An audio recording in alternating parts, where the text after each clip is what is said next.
Well, Naomi, welcome to God-Sized Stories. It's a Thank you. pleasure to have you here. Thank you for having me today. It's an honor. Yes. Well, I love it. We are talking on a very important day, actually, because just this morning we received news, right, that Israel attacked Iran nuclear facility. And of course, our prayers are with the entire Middle East, and especially the people of Israel. Tell me, I'm a Christian, as you know, but I'm a Zionist, and I'm also my on my father's side I have Jewish heritage. So, Oh, wow. and I'm big. You can see my Israel flag back there Yes, with together with my Brazilian flag and my American flag. So beautiful. yes, and we my dad's side from what we understand, we're still finding out. I just found out a couple of years ago. He always knew that he had Jewish, blood, Jewish descendants, but he didn't know exactly how. But we found out a little bit more. I'm very curious to do some more of my heritage because I've always had a love for Israel. I went to Israel back in 1990. Was when I went, and I haven't been back. I want to go back. I was taking a group this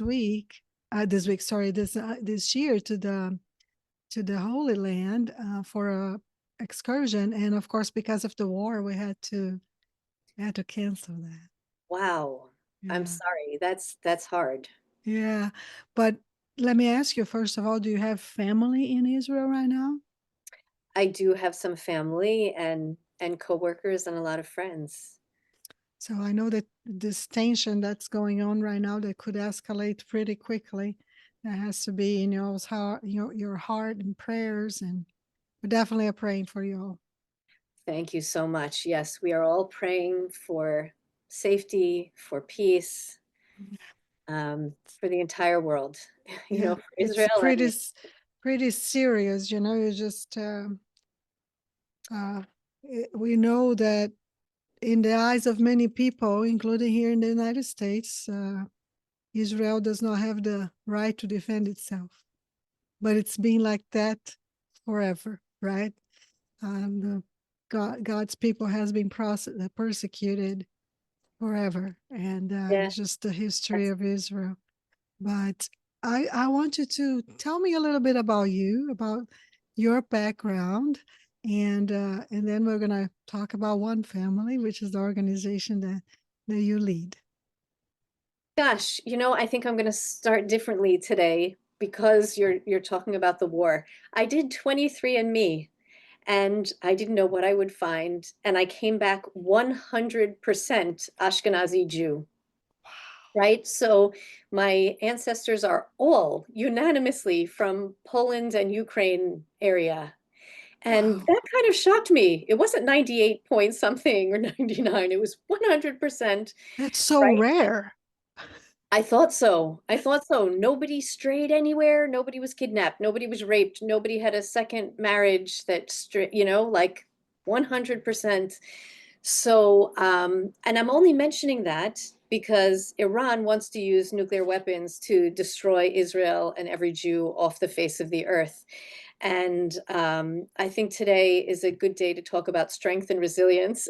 And if my entire lineage is 100% Ashkenazi Jew, it's like, wow, there is hidden power there. You said it, that the Jewish people have been persecuted almost since we existed.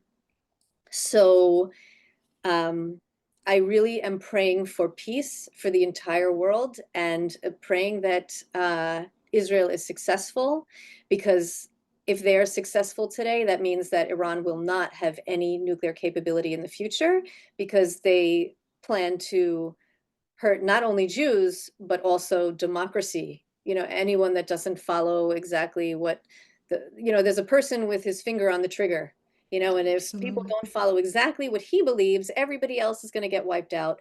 So this mission isn't just for Jews. It is for Jews, it is for the state of Israel, but it's also for democracy and for, the freedom of religion around the world. Absolutely, because we do know that the the radical Islam, radical Islam, right? Because we know, I mean, I've met Islamic people that don't think that way at all, but we know that the Yes. radical Islam, they want to eliminate Christians and Jews, Right. completely. Hindus, Yes. whatever other religion that does Right. not bow to Muhammad, to Allah, that Right. they want to wipe it out of the face of the earth. There's no like, oh, let's coexist, let's sing kumbaya together. There's no Right. such thing in their Right. brain. Right. And Jews are very peace loving. We can live in harmony with anybody else, but we can't live in harmony with people who want us dead and will stop at nothing to kill us. And Mhm. we see that more and more in the United States and around the world. There was even on Christmas Day in Germany, right? And that had nothing to do with Jewish people. We saw a New Year's Day massacre. The people killed outside of the Israeli embassy, I'm sure he was aiming for Jews, but he got Messianic Jews. You know, Yes. so people around the world of every faith are being affected by the radical extremist Islamists, not the Muslim people who we know and love, right? The Oh, absolutely. extremists, the Not the terrorists. people. Exactly, exactly. And Yeah. we know that there's such a difference, and people don't realize that. But Yes. the truth is that there's a radical mindset that has completely dominated, and it's very powerful because they do not regard human life as we Right. do, right? Like they Right. do not. So they will wipe everyone. That's their goal, is to wipe anyone, the infidels, those Right. who do not bow to Allah. And so yeah, you are right. It is a and it grieves my heart when Christians rise against Israel, because our Messiah, that Jesus Christ, that we believe is the Messiah, prophesied in the Old Testament. He was Jew. He Yes. was 100% Yes, we share Jewish. that. We share that. He was Jewish. He said that he didn't come to abolish the law. He said to Right. fulfill the law. So, he was loving. Um, he was loving. So it really grieves me, because I believe that the promise of Abraham is to all of those who support Israel. If you bless Israel, say, I will bless those who bless you, and I will curse those who curse you. That was a Yes. promise in Genesis 15. And there's a serious promise. It is. And you know what? When you finally make it to Israel, maybe you'll see with new eyes how Jews and Christians live in peace, in harmony Oh, together, mm, especially in Jerusalem, right? I You'll see it know. in the old city, but you'll see it all around the country. There are people of many different faiths in Israel, and for the Yes. most part, everybody gets along, Mhm. right? But then there are terrorist extremists who Yeah. want to destroy that. But people who go to Israel will tell you it's the safest place in the world, and they love it, and people all get along, and you will see that, and you will feel the love when you go there. Yeah. Yeah. I look forward. I can't wait. Yeah, I hope you Well, get there very soon. yes, Maybe me not this too. week. I Like, know. Not this week. We gotta see what happens now. That's yeah, for sure. It's yeah, very early in this whole thing. So, well, yeah. tell us a little bit now. Nomi, or I'm gonna call you Nomi, since that's your Yes, we're your friends. beloved name. Can you share a little bit more about one family? Yes, one family has been taking care of Israel's terror victims since 2001. It was during the Second Intifada. There was an infamous Sbarro bombing. You know, Sbarro Pizzeria. It's a common pizza store all around the United States. There's one in Jerusalem, and that was the deadliest terror attack, right?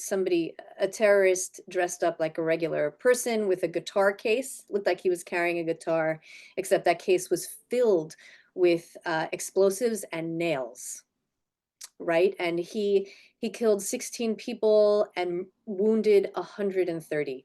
So our founders have an interesting story. That particular day was one of their children. They have many children, thank God. They should all be safe.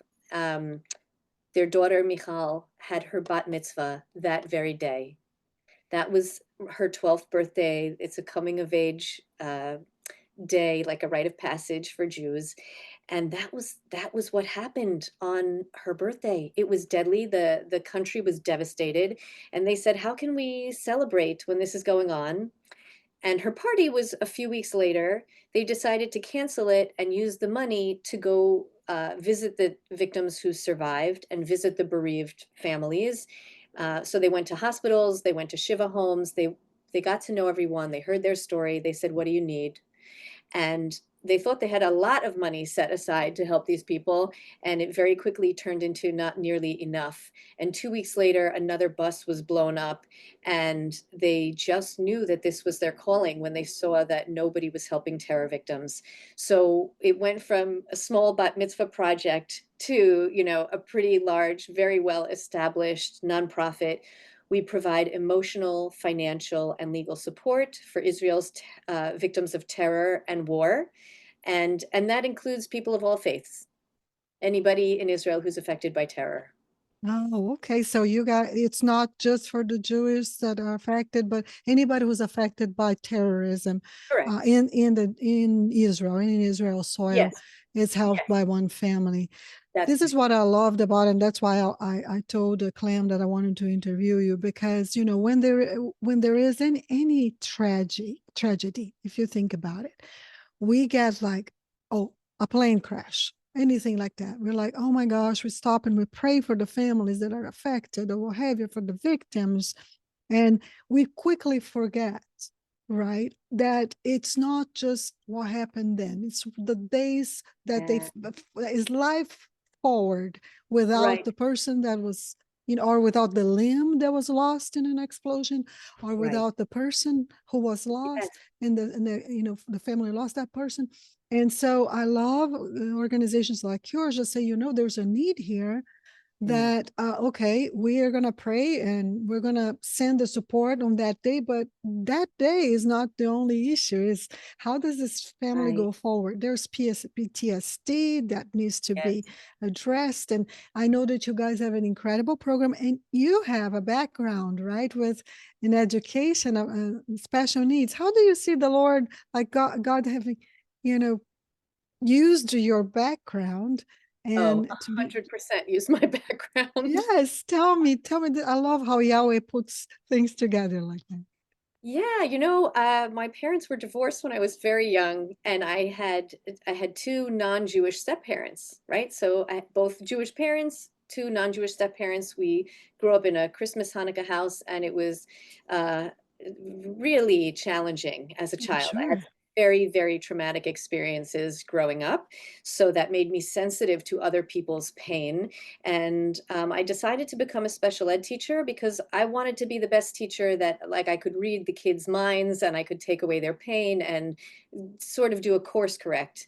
Um, there's something called tikkun olam in Hebrew, which means to repair the world. And my way of helping was to make their lives better.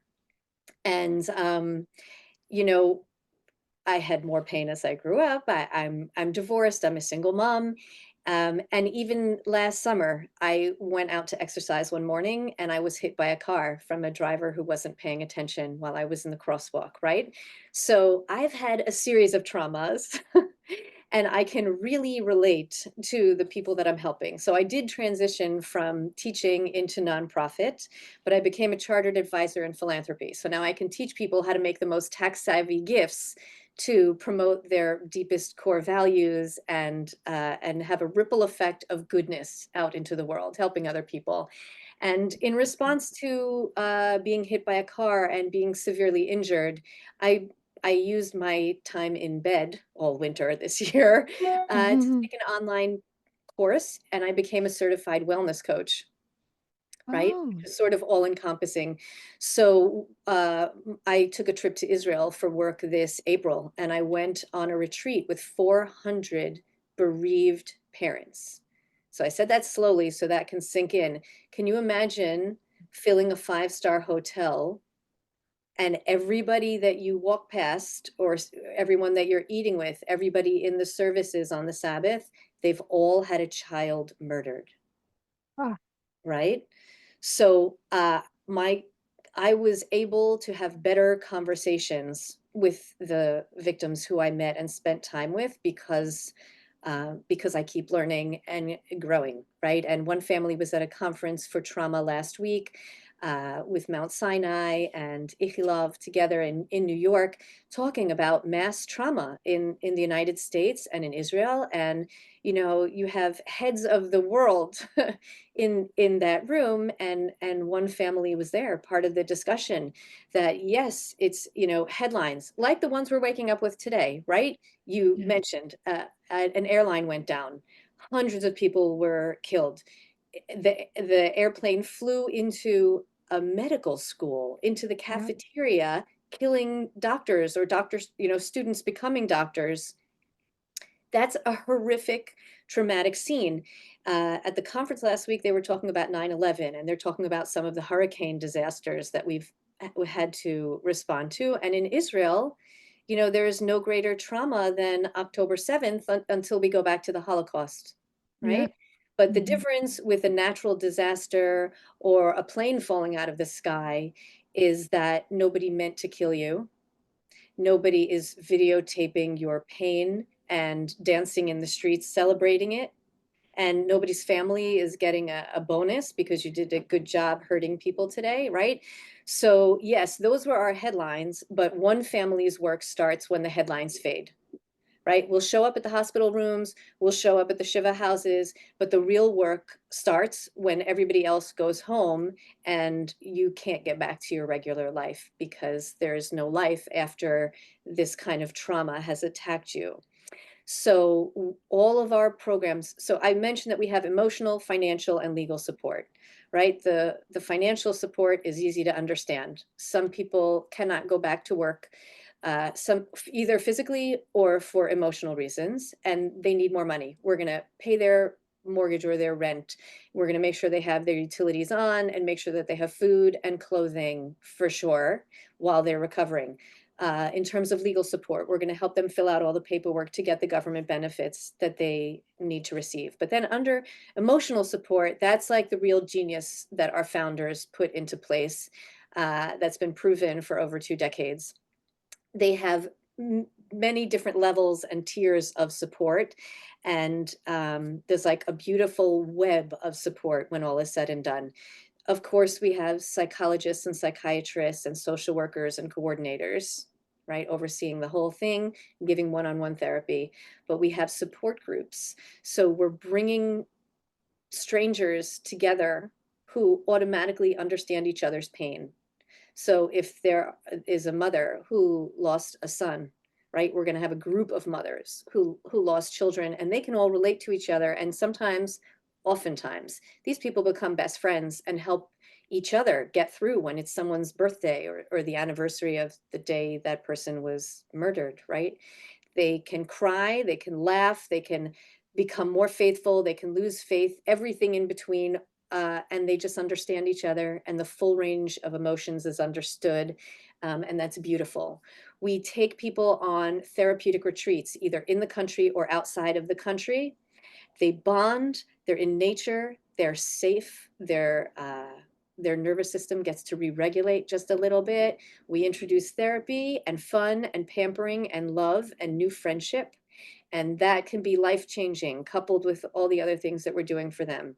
And we have clubs like creative writing or phototherapy or hydrotherapy, Mm. yoga and meditation. We offer deep tissue massage and EMDR.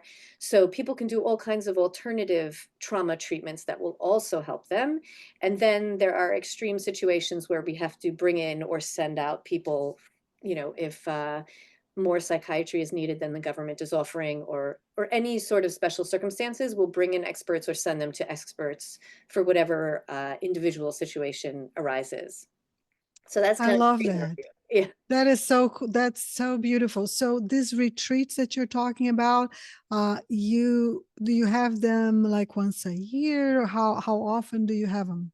We're running retreats all the time. Oh, okay. And Yeah. so and so one another question, like whenever a family loses someone or is affected in any way because of the terrorism that goes on there.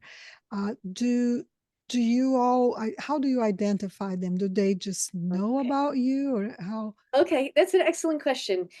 Israel is about the size of New Jersey. Yes, Not such a big place, I right? crossed it in like I think it was 3 hours, 3 or 4 hours. Yes, Like it was a yes, long get off. exactly. In fact, there are hikes. You can walk from one side to the other side. I know. It's really, it has a disproportionate amount of attention in the media for its size, right? Yes, Small place. yes. I So, wonder why. You know, yeah, I right? always say like, people don't like pay attention. Why do you think that there's so much conflict? If this country was not important in the Yeah, apple of God's eye, right? yes, yes. Okay, so to answer your question, because it's such a small place, everybody knows everybody, or you can make one phone call and figure out where does that family live. So when there's a terror attack, after the family is informed, it's on the news, right? So we hear about a terror attack, and either we know that person or we heard what town they're from. We can call our friend in that town and figure out where they live, and we can show up at their house. Or if somebody is injured, we know what hospital they were taken to. We can show up in the ER. They know us already, and they'll tell us, where to go. They let us in because they know we're there to help, and they also know that we're not leaving. We're going to stick with these people. So that's how it works. We find them and we reach out. The only exception was on October 7th. There was such a huge number of people killed in one day, right? That night, we had set up an emergency phone number, like a 24-hour emergency call center. We had volunteers sitting around our conference table, all in a WhatsApp group together, solving problems as fast as they could. And we blasted out this emergency number in every channel that we could think of as far and wide as we could, right? So after October 7th, we said, come to us. That was like a pivot because we didn't have enough staff to immediately disperse. Um, I mean, we did. It was just the devastation was too big, too far and wide to get everywhere at the same time. Um, so yeah, that was a big Were change. you in Israel right after October 7th? Were you on the So ground? I was not in Israel. I had tickets. I think October 7th was Black Saturday, right? I had tickets a week later. The following weekend, that Sunday, I was supposed to fly to Israel, and I canceled my trip. Of I'm a course. mother, you know. Yeah, yes, of It course. was war. It was another week like this. Hmm. Nobody's going to fly to Israel right Nobody's going now, to go in there because and you don't and know what's coming next. yeah, you don't know what was coming next. All the Yeah. airports were shut down. I couldn't have gone if I had wanted to, right? Yes. So I put off that trip. I was in Israel a year ago in July, and I went to the hospitals to visit wounded soldiers like we do. I went with our volunteers, and I also went to the South. And while I was on the way to the South, there was a siren going off in the town of the people we were supposed to meet.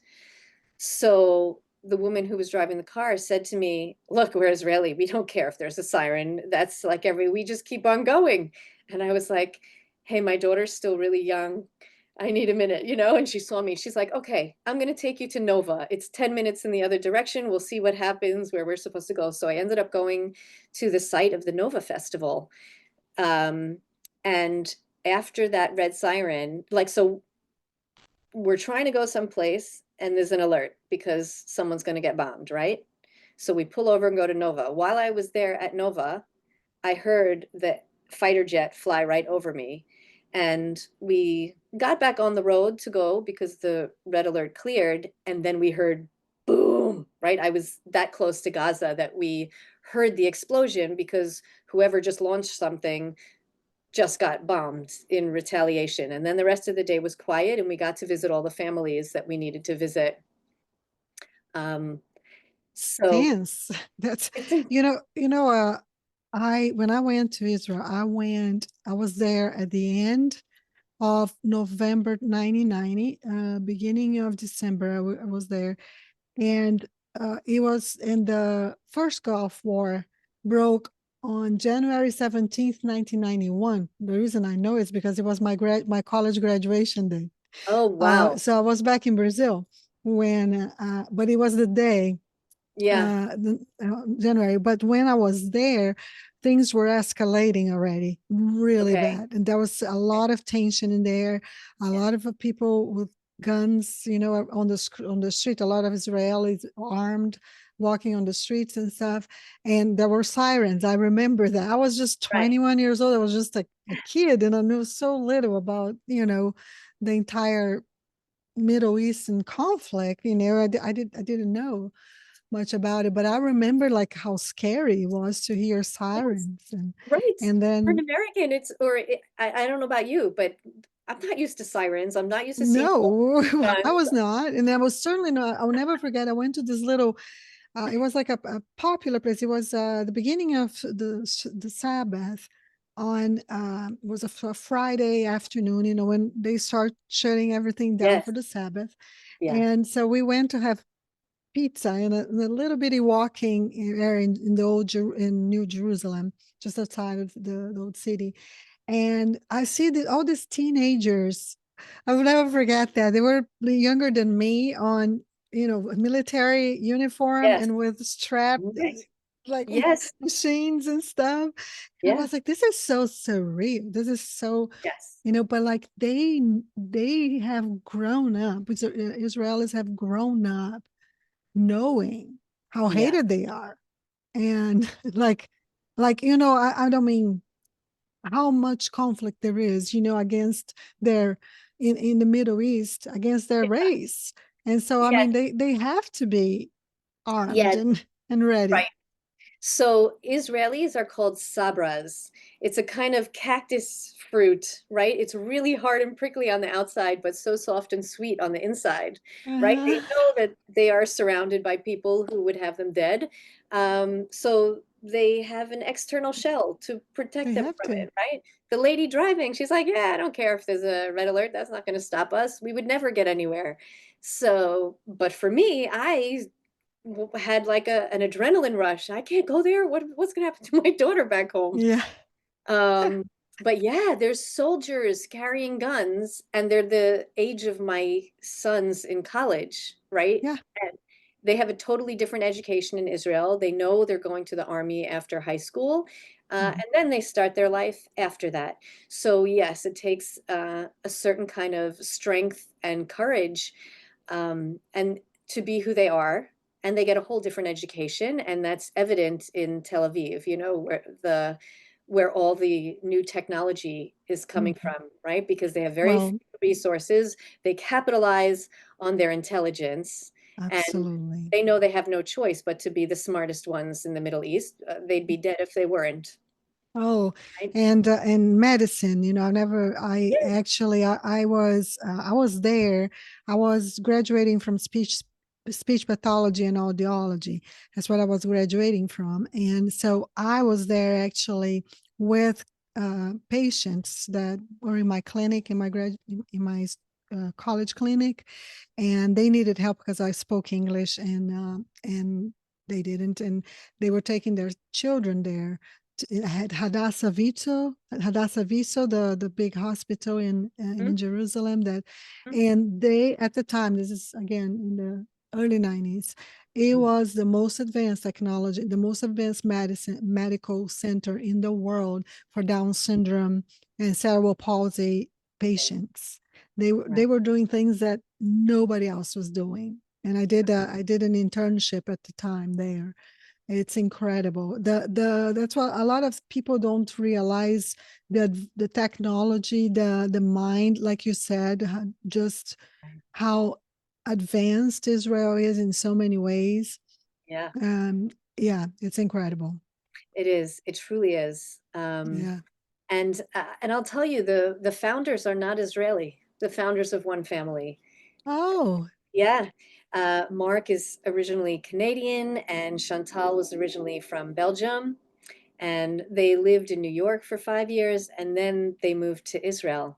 And they saw this need, and they just jumped in with their whole heart and soul, you that's know? amazing. Are they Yeah. Orthodox Jews as well? They They are are. Orthodox Jews, Mm. yes.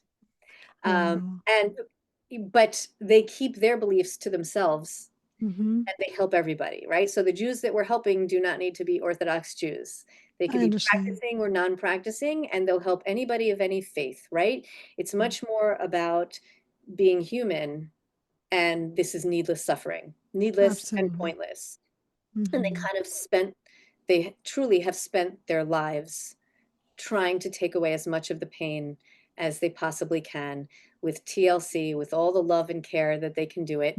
And they're like strong with their gentle touch, if you know what I mean, Hmm. right? It takes so much That's strength. beautiful. And the Bellsbergs work like around the clock, and I'm not exaggerating Mm. because it's their passion and they want to, and they can never stop, and they don't ever stop. They Yeah. just keep going with that Mm. beautiful soft strength, right? And this is Yeah. like showing they have strong love to counter like the terrorist hate. Do you know what I mean? Yeah. Like they're just not gonna give in. They're not gonna let anyone fall down. They're not gonna let anyone fall to the side. They just raise everybody up. It's so beautiful.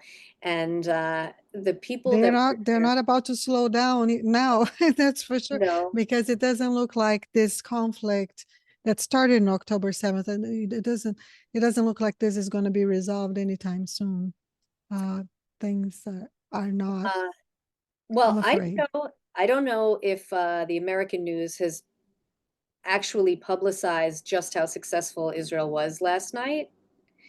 Um, I read just a little bit, okay, but so it looks like they did a huge damage. I know they took down one of their main military leaders, and looks like they took down a lot of the arm, the nuclear it, power there. But now they're yeah, concerned about, of course, about leaks, and because anytime you talk about nuclear, you're concerned about right. what can happen to the environment. And Yes, yes, but they did take out all of the nuclear facilities. They took out drones, they took out missiles. And I saw some photographs that I'm so proud of. There's like a huge concrete apartment building with one hole, right? And it went directly into someone's bedroom, and the rest of the building is okay. And there's like a little bit of smoke damage above it. But, instead of dropping a bomb on an entire building and killing all the people, there was like one hole right in the room that it was meant to go in. Do you know like mm-hmm. how much precision that kind Oh of yeah. like I'm just so proud of what they did because it will help the world tremendously if Iran does not have nuclear weapons. Nobody wants World War III. Yes. Nobody wants another nuclear bomb anywhere in the world. We don't need that. We have moved past that. We can talk Yes. like human beings and resolve our conflicts. Absolutely. Well, as a matter of fact, it is a shame that they were allowed to get that much nuclear capability. Right, This should have stopped back in the early 2000s when this right. was addressed. But as we know, previous administrations and stuff, they have really, you know, that Yeah, helps them a lot. right. Uh, If you believe the unfortunately. lies and if you don't go and check Yes, and you believe the lies, that's how something like this gets out of hand. So exactly, I exactly. think Israel went in last night and cleaned up, and I hope that they are as successful as I think they have been. Um, in terms of Gaza this week, right? That Hamas started shooting Palestinians out Yeah. in the street to prevent them from getting aid, or not the Palestinians in the street, the Palestinians delivering the aid, the food. Mhm. Did you hear about that? Right? That Yeah. was No, just I did not.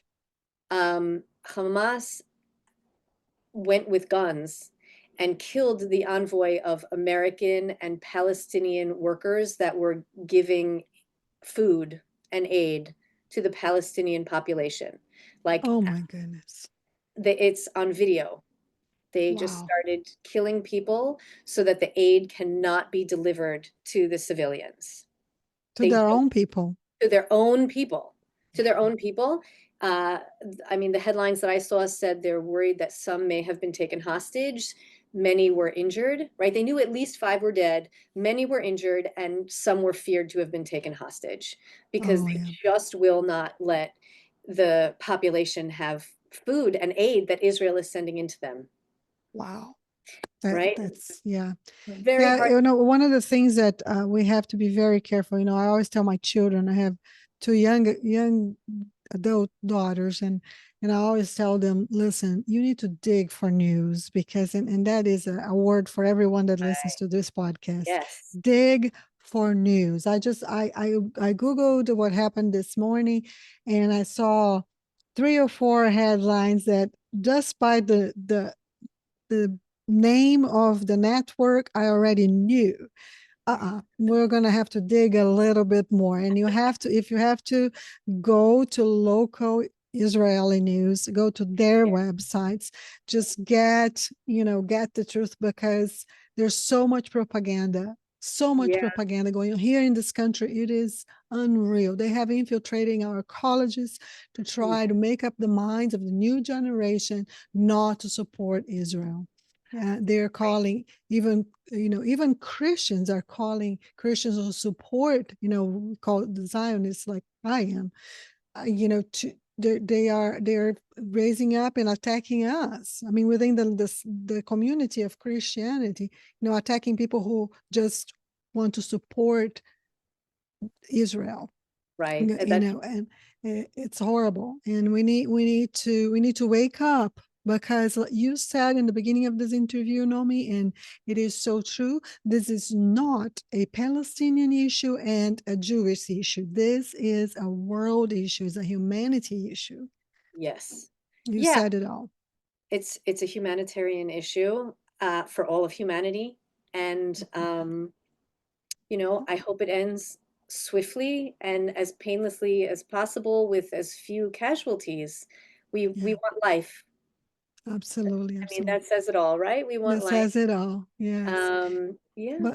But Nami, going back a little bit to One Yeah. Family, because I want to highlight your organization. I think it's so beautiful what you're doing, and we need more organizations like this that will go beyond the day of the tragedy and help the families that suffer there. And what I want you to tell us, what are some of the most critical challenges that you have in delivering like long-term support to terror victims, and how do you overcome them? And also, how can we help?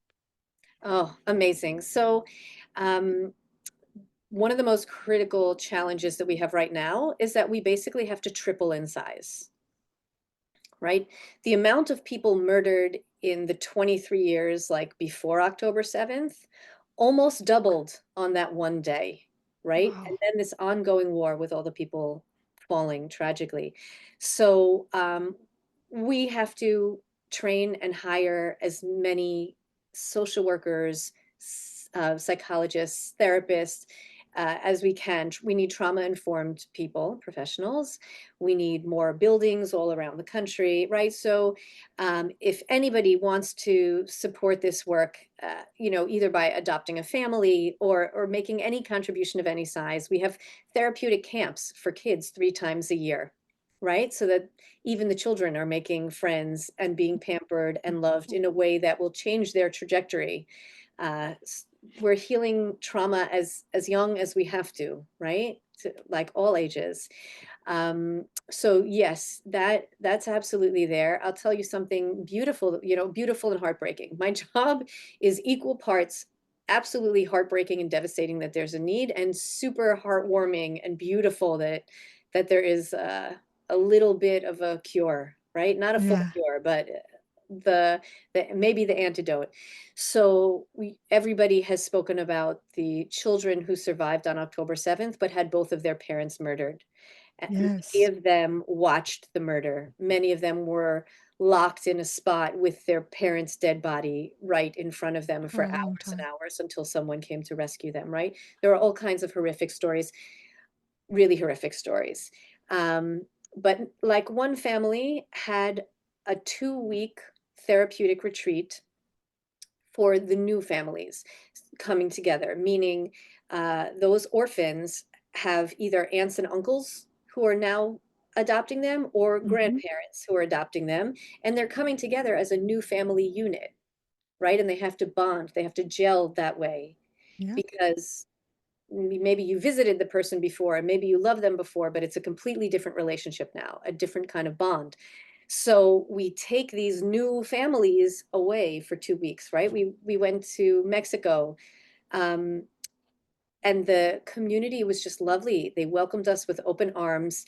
They pampered everybody. They had, you know, speakers and outings and, you know, really wonderful excursions. And the whole school got together. It was just, it's amazing and heartwarming. And then people in Israel, right? They're going to a country that's safer. No red alarms, no running into bomb shelters in the middle of the night, just nature and water and people who want to shower them with love and bonding, you know, getting therapy. We bring our therapists on these retreats. We also bring people who were in their shoes many years ago who now somehow have managed to survive and they have a smile Oh, on their face, right? So um, that's one of the very important elements of our very therapeutic important. retreats. So when I told you I was in a hotel with 400 bereaved parents, right?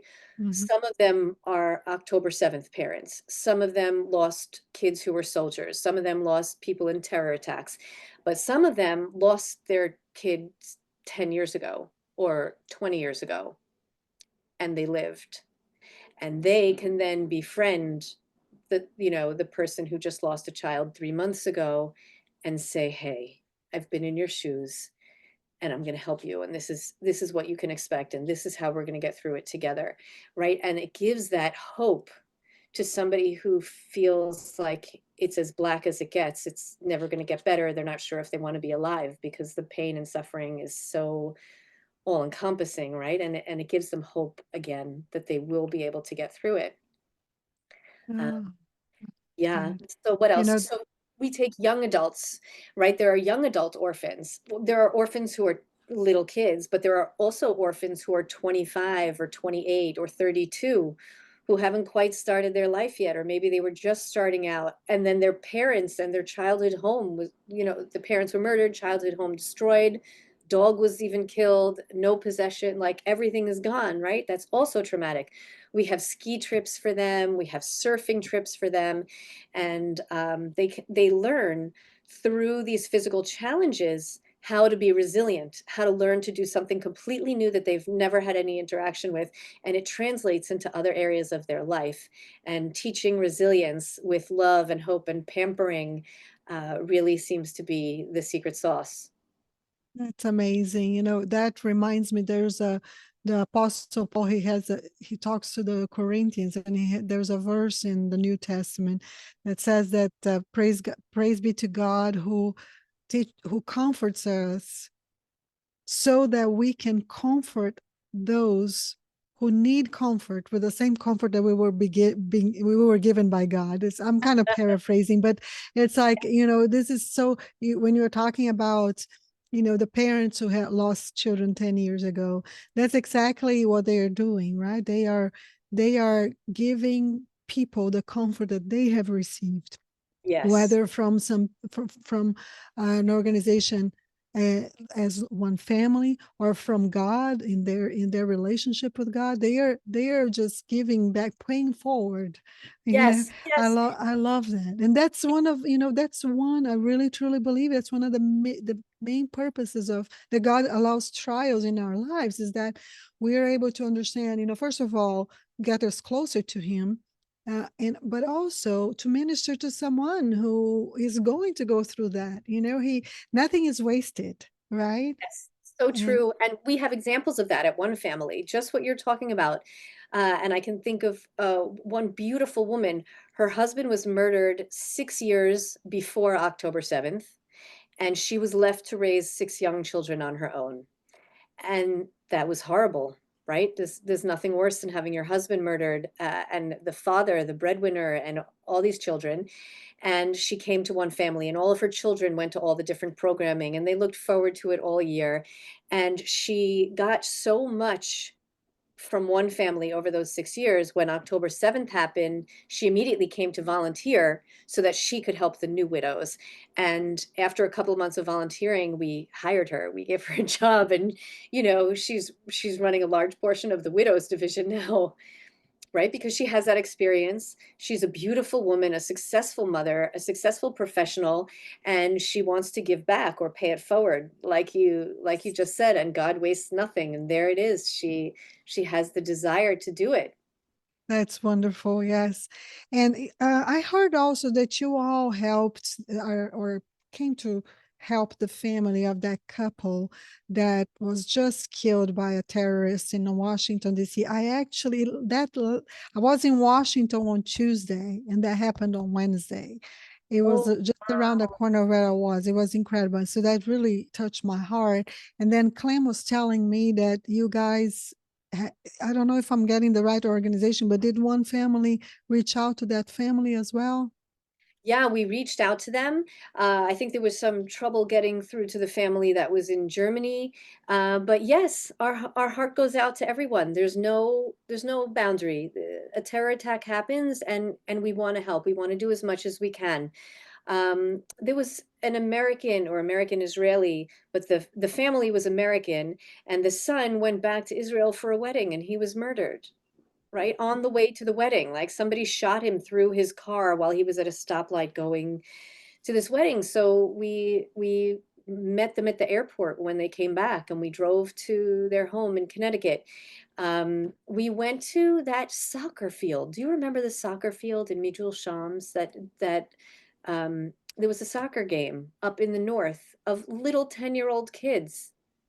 Do I, you remember what I'm talking was about? that when did that happen? I mean, that's probably a year ago already. No, I don't remember. I don't remember that. Man.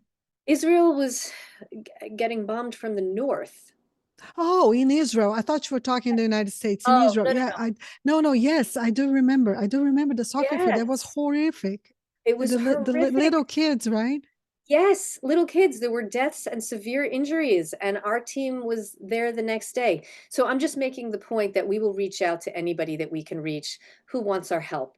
That's Um, wonderful. in the last couple, like before October 7th, there was rioting in the north with Arab Israelis, right? And a Jewish school teacher went to help his students and ended up in the middle of something horrible. It's just so we went to help him, but that in that same attack, like Palestinian fire landed on some Arab Israelis, and a father and a son, a father and a daughter, excuse me, were murdered in their, I think in their car, maybe. We reached out, we reach out to Arab Israelis, Christians, Catholics, Bedouins, Druze. We reach out to everybody in the state of Israel and even some Israelis who are here in the United States. I think on the New Year's Day attack at the Rose Bowl, there were some Israelis there, and the embassy reached out to them, and then we reach out to them as well. So if anybody's listening and there's somebody in Israel, if they need our services, please let us know. We're happy to reach out. You can give them It's wonderful. one family's phone number. We're here to serve. That's beautiful. That's beautiful. Well, Nomi, we're getting to the end of our interview. It's been such a pleasure to meet you and And to know more about One Family and about you. And God bless you for, and the founders and everyone who was involved. I love the mission, and we're going to support it as much as we can possibly do that. But I want you to, as we finish our conversation, uh, tell us how can people support, and of course, I'm going to include all of the information about One Family and how to connect with you as well on my show notes. So anybody who's listening or watching, you just go to my show notes everywhere that you get every information that you need in order to support this organization will be right there. But Nomi, as we close today, just tell us, you know, some of your biggest challenges today that people can help you with. uh, donations of any size are the biggest help. We have people who need financial support, and we need more and more therapists to help as many people as we can. So I really I thank you. Please go to our website at onefamilyfundus.org. And my email address is Naomi at onefamilyfundus.org. So if you want to write to me, if you want to speak to me personally, I'm happy to speak with you. Otherwise, please visit our website. Please think about adopting a family Yep. or sending a kid to camp this summer. Any contribution is so welcome, so welcomed. And I just can't Yes. thank you enough. Absolutely. We may not be able to be in Israel and care for these people who are being affected, but you know, l- donating, adopting a family is a way that you can be the hands and feet of Jesus, as we love to say, to be able to reach out to someone who's hurting and in God's name. So I love that. And Naomi, what a blessing. It was great talking to you. And I will make sure to put all this information on the show notes so Thank people you. can connect easily with you. I God really appreciate bless you, dear. it. And you. Take care. Shalom. Shalom. Peace to everybody. Peace and That's love. right. We definitely Okay. need shalom. And love. Bye. Bye-bye.